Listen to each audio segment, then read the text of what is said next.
Hello everyone, a very warm welcome to our channel English and More. I am Shweta Roy, your English teacher, and I hope everyone is doing well and fantastic. So in today's session, we are going to talk about a really heart-touching chapter by Khushwant Singh, and the name of the chapter is The Portrait of a Lady. So before I delve into this particular chapter, I would like all of you to try and recollect your fond memories with your grandparents. Most of us, we have our grandparents, right? And even if we do not have them now, we can just reflect back and recollect the time when we spend our, those precious moments that we spent with our grandparents. And let me know in the comment section, what could you recollect? What were the fond memories, the attachment that you shared with your grandparents? Well, I would like to share mine with you all. So when I was a child, since both of my parents were working at that time, they used to leave me in the care of my grandparents, right? So even today, my grandparents, they tell me how I used to be a trouble for both of them. Okay, and how I used to throw a lot of tantrums. So I still remember my grandmother always trying to soothe me with her lovely stories, and she still says that I used to make up so many stories only and only for you because you would not sleep without listening to them. So yeah, she was my storyteller. And my grandfather, even today, he is the one who satisfies all my, who tolerates all my tantrums. Even if I need something today, the first person whom I go to is my grandfather, because I know that he is the one who will never say no to me. So grandparents are really precious in our lives. They are the ones who fulfill all our wishes, right? Don't you think so? Even the wishes which are not fulfilled by our parents, because obviously all the wishes cannot be fulfilled, right? So, but our grandparents, we know that if our parents refuse to fulfill this wish, we can definitely go to our grandparents. They will not say no to us, right? So these are the fond memories that I could recollect when I was reading this chapter, The Portrait of a Lady, because here, this chapter is a part of an autobiography by Khushwant Singh, and here he talks about his grandmother. So the portrait of the lady is, of course, his grandmother, and the way he describes her till her end, okay, it's really heart touching. So now let's delve into this lovely story. The author draws a pen portrait of his grandmother, and he beautifully unfolds their relationship, and not only that, how it undergoes several changes. Even if you examine your relationship with your grandparents, you will be able to point out the several changes that your relationship underwent, your relationship with your grandparents underwent. It is not always the same, because we grow up and there is the generation gap which happens. That is something which is natural, right? And gradually, what are the changes, how are the changes in our relationship? That is something which Khushwant Singh unfolds, and that is so relatable to each one of us, and that makes us look back into those memories with our grandparents and see whether we are taking care of the people around us, and whether we are actually maintaining a fond relationship with our parents, grandparents, and all our near and dear ones, right? So the story is, it's a loving tribute of the author to his grandmother. This story gives a picture of human relationships. It is a realistic account of how the grandparents, they give all their time, attention, and love to their grandchildren, how doting they are, right? So I told you that you all would be able to relate to the story. So the author remembers his grandmother and grandfather. He describes the portrait of his grandfather as well, right? So how his grandmother was an old lady, and then he describes his grandmother. He says that 20 years that he had known his grandmother, he could see, he found her old and wrinkled. Obviously, if you try to picturize your grandmother, that is how you would picturize her, right? So it was hard to believe for the author that her grandmother was once young, and also she had a husband. So his grandfather's portrait hung at the wall of the drawing room, and how does he picturize him? He wore a big turban. His clothes were loose. He looked at least 100 years old. So looking at his portrait, he could not even imagine his youth and, with his wife and children. Okay, so now we will talk about the author's grandmother.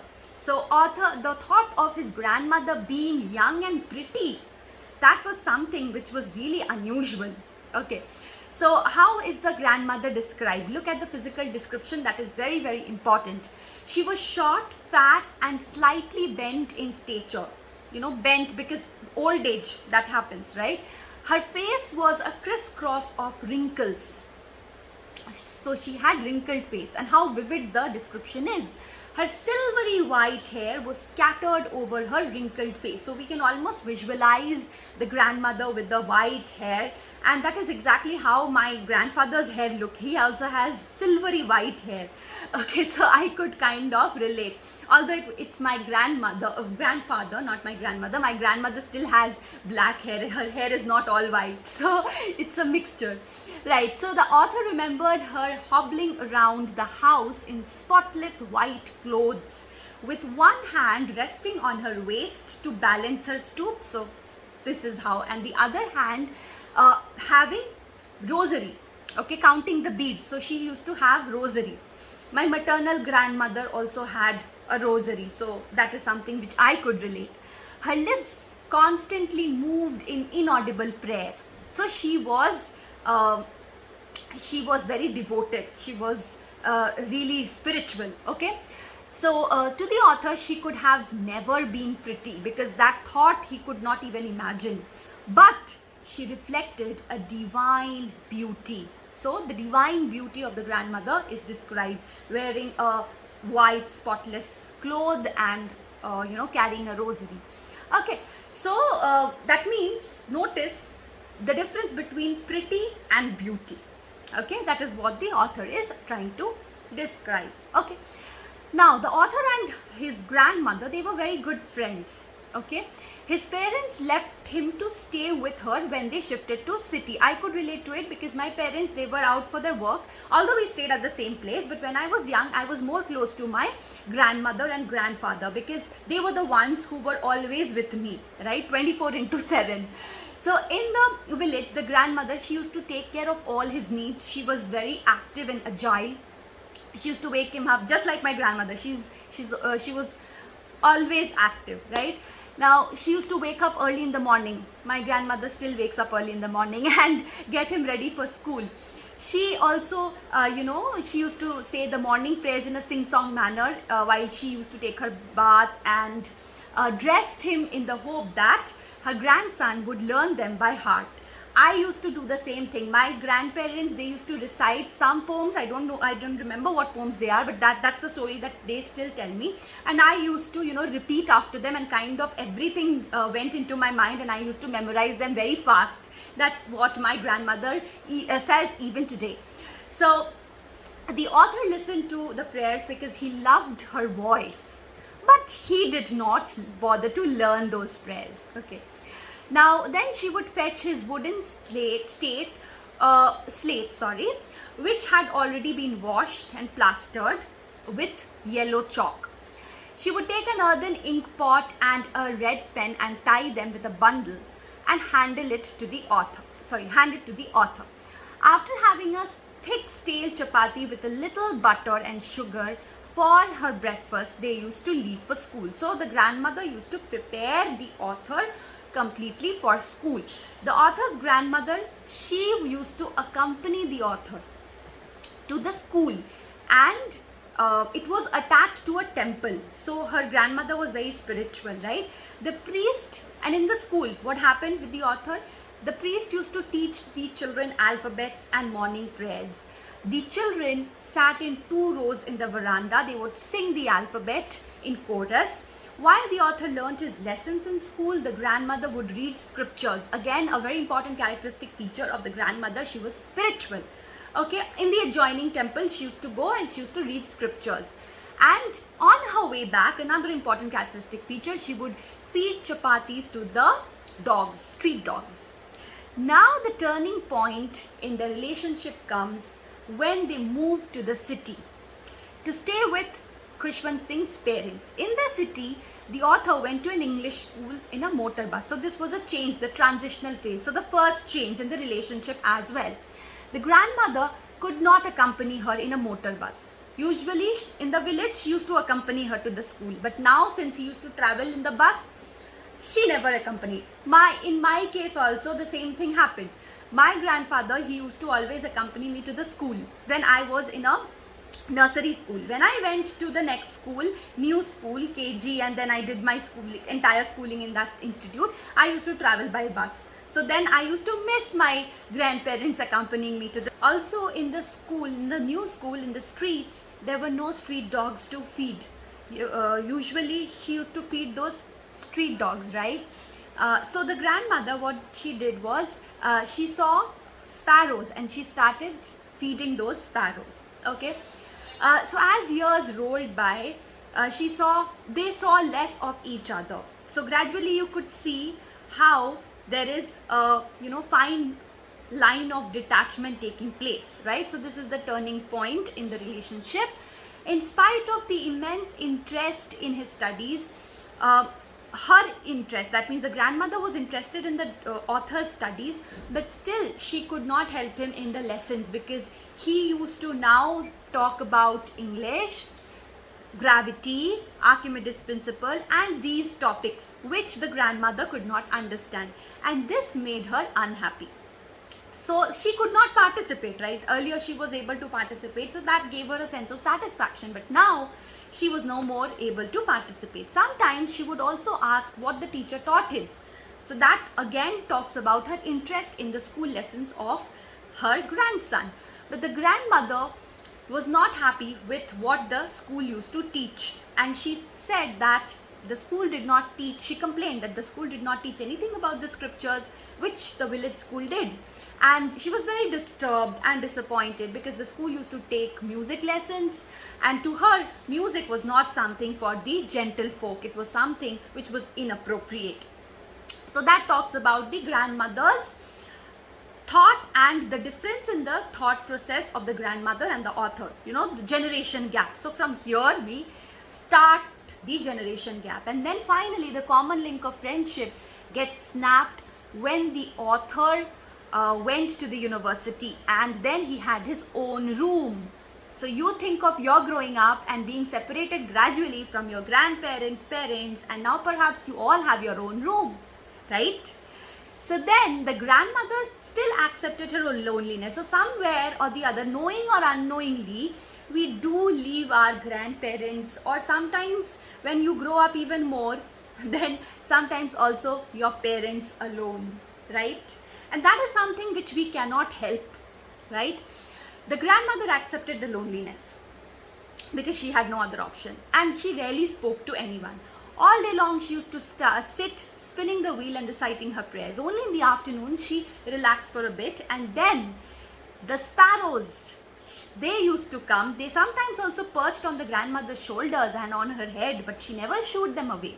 That was her favorite time. That was the happiest hour for her grandmother, when she used to feed those sparrows, right? So her her philanthropic nature, that is one more important point in the characteristic feature of the grandmother, which is very, very important for this lesson, because the entire lesson is about the grandmother, right? Now the author leaves for his higher studies. So he decides to go abroad, and he was sure that his grandmother would be upset with his departure. Of course, even when I was leaving my home, then my grandmother, my grandfather, they all accepted, but somehow, somewhere within them, I know that they have that sorrow, that solitude in them still now, right? So that is there, but sometimes we cannot help that, right? We have to take a departure, right? But she was not even, the grandmother of the author was not even sentimental. She came to the railway station. She was absorbed in her praying, and she was counting the beads of the rosary. She silently kissed her forehead. The author thought that perhaps this is the last time, last physical contact between them. He was apprehensive that by the time he returns, he would not find her grandmother anymore. After 5 years, the author found his grandmother at the station when he returned.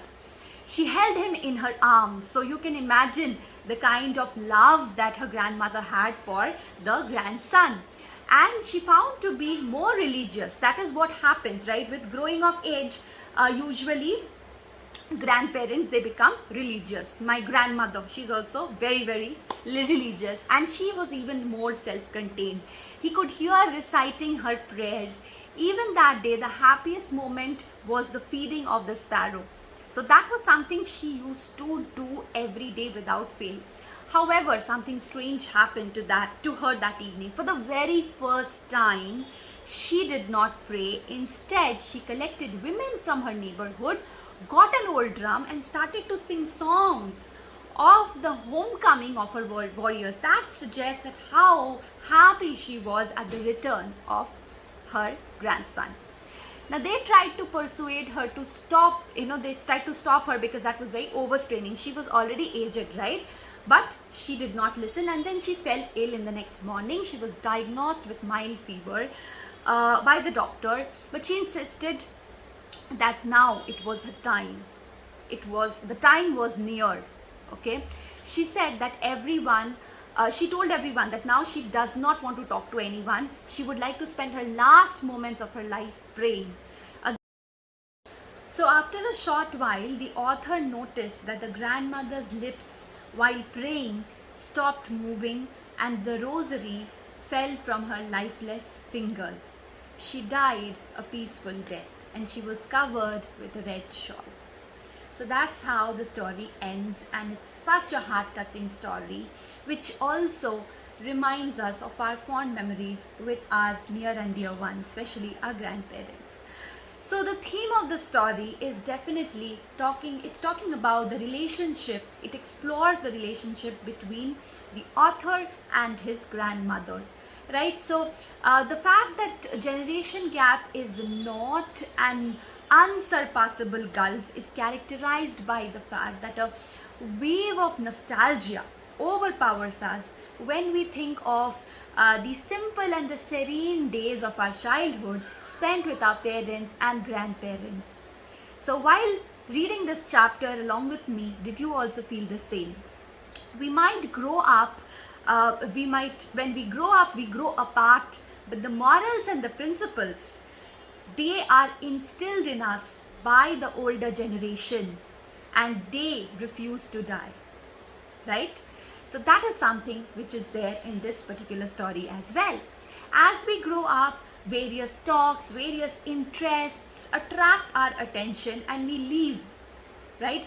Leaving us with little time to realize that we might be the only interest of someone in our family.